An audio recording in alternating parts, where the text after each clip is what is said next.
Connor McDavid is an Edmonton Oiler. Well, I mean, that was never in question. Connor McDavid is signed to be with the Edmonton Oilers for this entire season. I think with today's news, a lot of people are forgetting that. Connor McDavid just signed a 2-year contract extension with the Edmonton Oilers, but it doesn't kick in until next year. So he's going to be an Oiler for the next 3 seasons, including the one that starts like tomorrow. But here's what's crazy. Like, we didn't know if McDavid was going to choose to stay with the Oilers or not. That was the uncertain part. The part that seemed certain was McDavid's gonna get paid. I mean, he's making a lot of money. He is getting paid. But we thought he was getting, like, paid. Kirill Kaprizov just signed an 8-year contract with the Minnesota Wild that is going to pay him $17 million per season. This coming after turning down an 8-year contract that would pay him $16 million a season. The current highest paid player in the NHL is Leon Draisaitl, who makes $14 million a season. We thought this would end with Connor McDavid probably becoming the highest paid player in the NHL, and now Connor McDavid is not even the highest paid player on the Edmonton Oilers! Because Connor McDavid signed a 2-year contract extension with the Oilers, paying him $12 million, $12.5 million against the cap. Stop saying that's a lot of money. It's not. It's a lot of money for you or me, okay? You and I cannot do what Connor McDavid does. Connor McDavid can sign for up to 20% of the salary cap. For next year's salary cap, which I think is $104 million, or at least that's what it's projected to be, Connor McDavid could have signed for $20.8 million. But part of the reason Kirill Kaprizov is making $17 million is because he signed an 8-year deal. That 8-year deal is going to go into the future where the cap goes up and up and up and up. The rumor had been Connor McDavid might end up signing something shorter, like 4 or 3 or even 2. And if he does sign for 4 or 3 or 2, it is conceivable that McDavid would end up making less than Kirill Kaprizov. And some people would be shocked by that, but it actually makes a lot of sense. He didn't need to come out of this being the highest paid player in the NHL. But to sign a 2-year deal and come out of this without even getting a raise proves that Connor McDavid is a madman, a psychopath with the bloodlust. Nothing is on this man's mind. Not a single thing but winning. That's it. He's not thinking about money. He's still making a lot of money. But he's not thinking of money. He's not thinking of, hey, let me try to get salaries up for my fellow union members. He doesn't care about that. He's competing against them because he wants to win a Stanley Cup.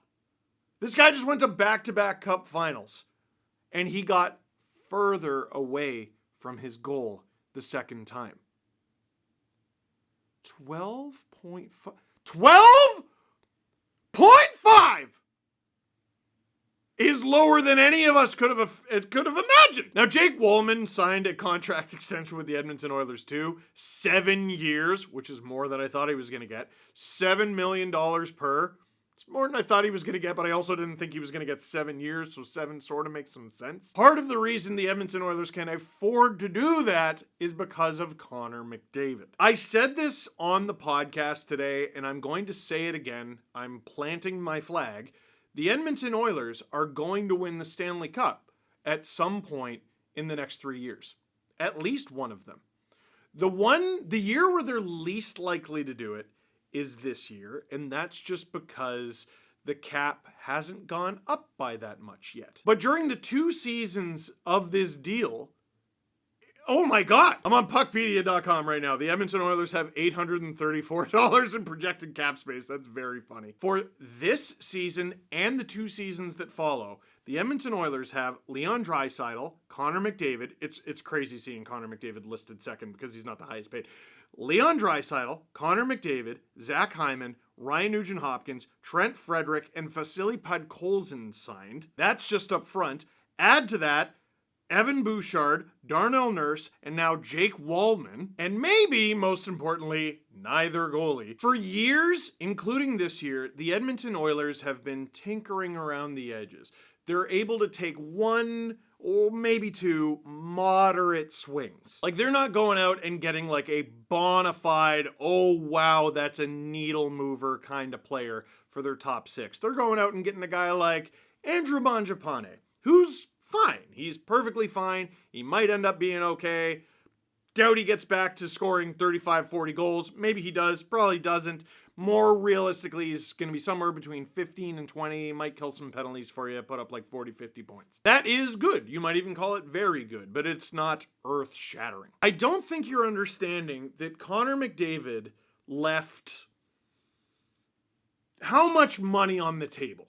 If McDavid approached the Oilers and said, I will sign a 2-year deal with you, do you think if he said, my number is 17, the Oilers would have said no? They might have pushed back.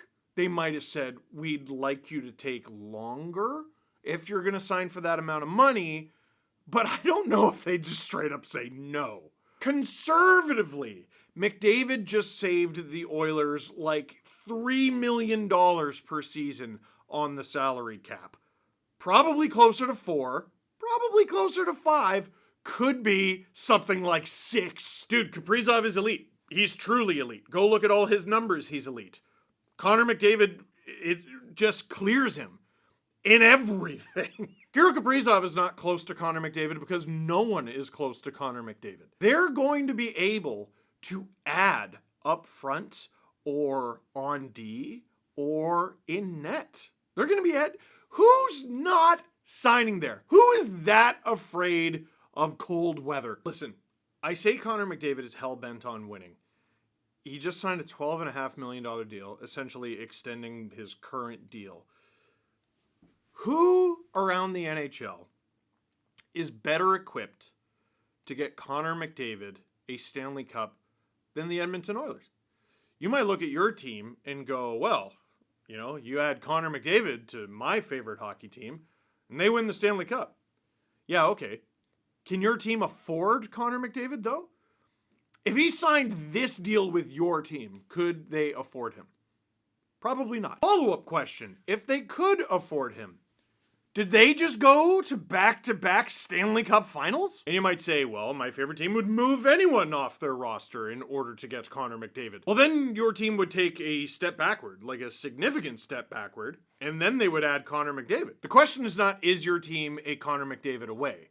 Most of the teams in the NHL are probably a Connor McDavid away. If you were to just take like the Avalanche and plunk Connor McDavid on their roster with no repercussions, yeah, they probably win the cup. But if you're like Connor McDavid is on the Avalanche, but you don't get to have Nathan MacKinnon anymore, it's not as fun. We know the Oilers are good enough to get Connor McDavid to the Stanley Cup final because they've done it twice in a row. Yes, they lost in 6 games this season instead of 7 like they did the year before, but the Oilers also didn't have Zach Hyman, who was an animal in these playoffs. Listen, at the end of McDavid's 2-year extension, let's say the Oilers do not win the Stanley Cup.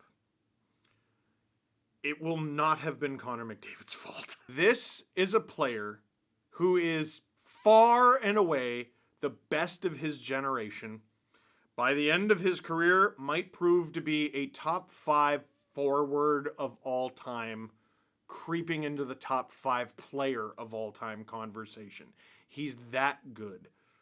If the Oilers are not able to win a Stanley Cup with him, making this kind of concession, this kind of sacrifice, and I know you'd take $12.5 million. Again, you're not Connor McDavid. It's a sacrifice.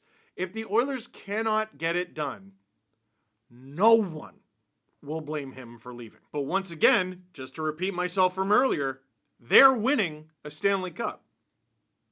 I'm not saying I think they're going to. They give themselves a really good chance to. They are winning a Stanley Cup. Maybe not this year. Next year's a really good shot. Year after, also an incredible shot. The Oilers could easily be listed as Cup favorites on any sportsbook for each of the next 3 seasons. And it's all because of what one guy decided today. Crazy. It's a top 5 contract in the NHL in terms of cap hit, and yet it is probably the best contract in the National Hockey League. How many players next season will have a contract paying themselves more than the $12.5 Connor McDavid makes? McDavid makes just $500,000 more than Marner, $500,000 more than Rantanen, $100,000 less than Nathan McKinnon, a bunch of $100,000, don't make me do math on the spot, less than Austin Matthews, $750,000 less than Austin Matthews, and $1.5 million less than Leon Draisaitl. Oh, and $4.5 million less than Kirill Kaprizov.